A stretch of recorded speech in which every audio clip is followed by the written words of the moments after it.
Dear students, today we are going to discuss the next lesson 5 under the heading Learn English through Tamil under the foundation course. I am Dr.R.G, professor who is taking class. My Institute Verti welcomes you all, which is existing in Pondicherry. Today, what I am going to discuss is the most important part, that is subject and predicate. Because only based on the subjects, the verb changes. That is the most important. So, let me continue here. Every sentence has two parts. Every sentence has two parts. One is subject, another is predicate. தமிழாக்கம் ஒவ்வொரு வாக்கியமும் இரண்டு பகுதிகளை கொண்டுள்ளது. ஒன்று பொருள் subject, மற்றொன்று predicate கணிப்பு. இங்கே சில உதாரணங்கள் கொடுக்கப்பட்டிருக்கிறார். Raman is a boy. Raman is a boy. Here Raman is the subject, third person singular. அதனால்தான் verb, the auxiliary verb இங்கே மெயினாக வருகிறது. ஈஸ். தமிழாக்கம் ராமன் ஒரு சிறுவன். ராமன் ஒரு பையனாக இருக்கிறார், சிறுவனாக இருக்கிறார். இங்கு ராமன் என்பது பொருள் subject. Kindly have it in mind. The part which indicate the person or thing which are speaking about is called the subject of the sentence. Most important, kindly follow. The part which indicate the person or thing including animal, we are speaking about is called subject of the sentence. அதாவது நாம் பேசும் நபர் அல்லது விலங்கு அல்லது பொருளை குறிக்கும் பகுதி வாக்கியத்தின் பொருள் என்று அழைக்கப்படுகிறது. சப்ஜெக்ட் என்று அழைக்கப்படுகிறது. அடுத்து பிரிடிகேட், கணிப்பது, கணித்தல். The part which tells something about the subject. The part which tells something about the subject. சப்ஜெக்டை பற்றி கூறுவது. என்னவாக இருக்கிறது, என்ன செய்கிறது, என்ன செய்து கொண்டிருக்கிறது. Something about the subject is called predicate of the sentence. நாம் பேசும் நபர் அல்லது அனிமல் அல்லது ஒரு பொருள் குறிக்கும் பகுதி பற்றி ஏதாவது சொல்லும் பகுதி, அவைகளை பற்றி சொல்லும் பகுதி வாக்கியத்தின் முன்கணிப்பு பிரிடிகேட் என்று அழைக்கப்படுகிறது. முன்கணிப்பு, கணிப்பு எல்லாம் ஒன்றுதான் என்று அழைக்கப்படுகிறது.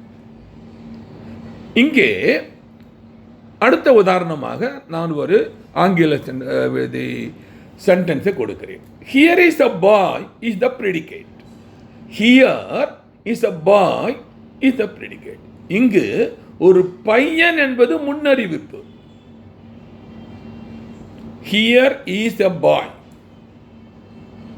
Here is a boy is the predicate. இங்கு ஒரு பையன் என்பது முன்னறிவிப்பு. மனதிலே கொள்ளுங்கள். அடுத்து note. Number 1. The subject of a sentence usually comes first. The subject of the sentence usually comes first. முதலில் வருது. But occasionally it is put after the predicate, as here comes the bus. அதாவது ஒரு வாக்கியத்தின் பொருள் பொதுவாக முதலில் வரும். The subject என்று சொல்லும்போது அது நவுனாக இருக்கலாம், ப்ரொனவுனாக இருக்கலாம், ஏன் ஜெரண்டாக கூட இருக்கலாம். ஒரு வாக்கியத்தின் பொருள் பொதுவாக முதலில் வரும். ஆனால் அது எப்போதாவது அது முன்னறிவுக்கு பிறகு வைக்கப்படுகிறது. உதாரணமாக இதோ பஸ் வருகிறது. Here come the bus. Here comes the bus. 2 முக்கியமான குறிப்பு, இன் இம்பரேட்டிவ் சென்டென்ஸ். நான் முதலிலேயே குறிப்பிட்டது போல ஒரு சென்டென்ஸ், வாக்கியங்கள் 4 வகையாக பிரிக்கிறோம். Simple sentence, interrogative sentence, imperative sentence and exclamatory sentence. Imperative means அது ஒரு ரிக்வெஸ்ட் அல்லது பணிவு என்று சொல்லலாம். Please come, kindly sit down என்று கூறக்கூடிய வார்த்தைகள் கொண்ட சென்டென்ஸை தான் நாம் imperative sentence என்று சொல்லுகிறோம். In imperative sentence, the subject is left off normally as, kindly follow, sit down. Simply they will say, that is actually, in spoken English, normally we will speak like this, sit down. But actually what is the meaning? Sir, kindly sit down. Or, just if a name, Mr. Ramu, sit down. ஆனால் நாம் என்ன செய்கிறோம்? Simply chit down என்று சொல்லிவிடுகிறோம். இங்கே subject வரவில்லை. ஆனால் here the subject you is missing, which is understood. You sit down. Somebody is coming inside. We are now telling them, you sit down in the chair. Sit down on the chair. கைலி கட்டாய வாக்கியங்களில் பொருள் காணவில்லை, இருப்பதில்லை.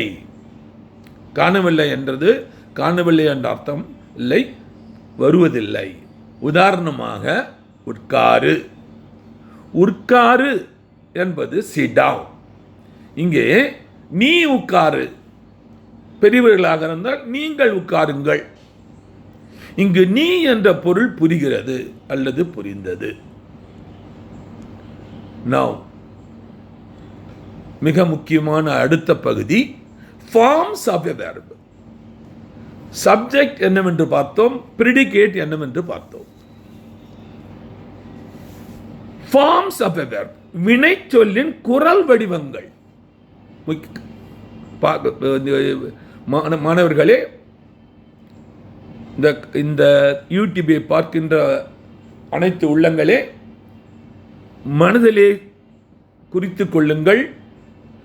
Types of verb different from forms of verb. வினைச்சொல்லின் வடிவங்கள். Voice is a form of verb which shows whether what is denoted by the subject. What is denoted by the subject does something or has something done to it. நாம் ஏற்கனவே டெஃபினிஷனில் கூறியிருக்கிறோம். ஒரு வினைச்சொல்லின் டெஃபினிஷனில் 3 விதமாக கூறும்போது இதை கூறியிருக்கிறோம். அதாவது குரல் என்பது ஒரு வினைச்சொல்லின் ஒரு வடிவமாகும். இது பொருளால் குறிக்கப்படுவது ஏதாவது செய்கிறதா அல்லது அதற்கு ஏதாவது செய்ததா என்பதை காட்டுகிறது. இதுதான் நாம் வாய்ஸ் என்று சொல்கிறோம். இந்த வாய்ஸ் ஃபார்ம்ஸ் ஆஃப் வெர்ப் 2 வகைப்படுகிறோம். There are 2 types of forms of verb. குரல் 2 வடிவங்கள் உள்ளன. ஒன்று ஆக்டிவ் வாய்ஸ், மற்றொன்று பாசிவ் வாய்ஸ். ஆக்டிவ் வாய்ஸ் செயல் குரல், பாசிவ் வாய்ஸ் செயலற்ற குரல். என்னுடைய தமிழாக்கம். ஸோ ஆக்டிவ் வாய்ஸ் செயல் குரல், பாசிவ் வாய்ஸ் செயலற்ற குரல். மேலும் அடுத்து ஆக்டிவ் வாய்ஸை பற்றி இப்பொழுது பார்ப்போம். செயல் குரல். A verb is in the active voice form when it shows that the person or thing denoted by the subject does something, or in other words is the doer of the action. Subject is doing something, is the doer of action. அதாவது செயலில் உள்ள குரல் active voice. ஒரு வினைச்சொல் செயலில் உள்ள குரல் வடிவத்தில் உள்ளது. அது பொருளால் குறிக்கப்பட்ட நபர் அல்லது பொருள் ஏதாவது செய்கிறார் என்பதை காட்டுகிறது. அல்லது வேறு விதமாக கூறினால் செயலை செய்பவர். செயலை செய்பவர். அடுத்து, the active voice is so called because the person denoted by the subject acts. With example, Rama helps Raghu. நன்றாக கவனியுங்கள். The active voice is so called because the person denoted by the subject acts. What subject is acting? That is giving the active voice. Rama helps Raghu. அதாவது செயலில் உள்ள குரல் என்று அழைக்கப்படுகிறது. ஏனெனில் பொருளால் குறிக்கப்பட்ட நபர் செயல்படுகிறார். இங்கே ராமர் ரகுவுக்கு உதவுகிறார். ராமா ஹெல்ப்ஸ் ரகு. ராமர் ரகுவுக்கு உதவுகிறார். ராமன் ரகுவுக்கு உதவுகிறார். அடுத்து, passive voice. The verb is in the passive voice form when it shows that something is done to the person. Please follow. Something is done to the person or thing denoted by the subject. அதாவது passive voice செயலற்ற குரல். வினைச்சொல் செயலற்ற குரல் வடிவத்தில் உள்ளது. அது பொருளால் குறிக்கப்பட்ட நபர் அல்லது விஷயத்திற்கு ஏதாவது செய்யப்படுகிறது என்பதை காட்டுகிறது. Example, Raghu is helped by Rama. Raghu is helped by Rama. இது தமிழிலே எப்படி கூறலாம்? ரகுவுக்கு Ramar உதவுகிறார். ரகுவுக்கு Ramar உதவுகிறார். We are giving indirectly. Kindly follow. இதைத்தான் நாம் passive voice என்று கூறுகிறோம்.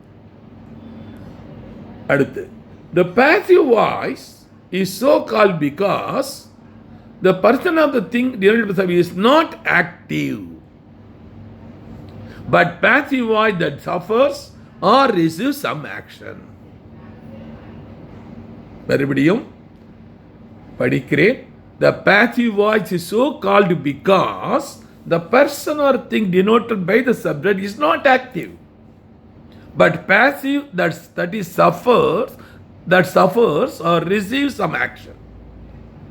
செயலற்ற குரல் என்று அழைக்கப்படுகிறது. ஏனென்றால் பொருளால் குறிக்கப்படும் நபர் அல்லது விஷயம் செயலில் இல்லை, ஆனால் செயலற்றதாக இருக்கிறது.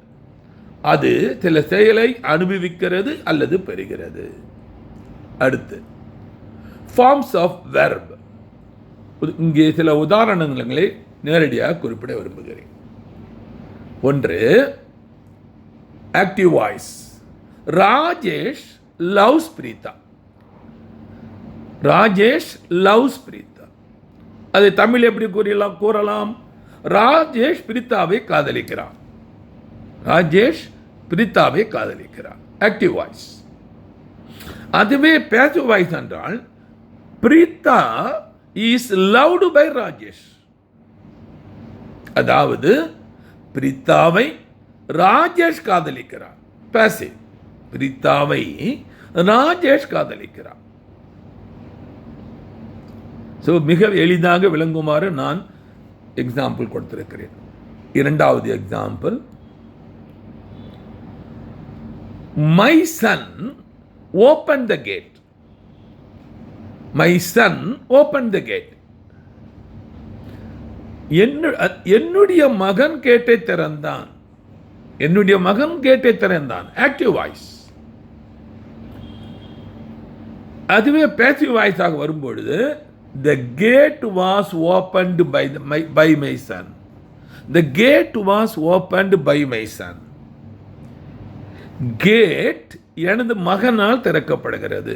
அதாவது கதவு என் மகனால் திறக்கப்படுகிறது. இப்பொழுது மிக எளிதாக உங்களுக்கு புரிந்திருக்கும் நினைக்கிறேன். எப்படி ஆக்டிவ் வாய்ஸும் பேசிவ் வாய்ஸை கன்வெர்ட் பண்ணுவது என்பதை பற்றி நீங்கள் புரிந்துள்ளீர்கள். அடுத்து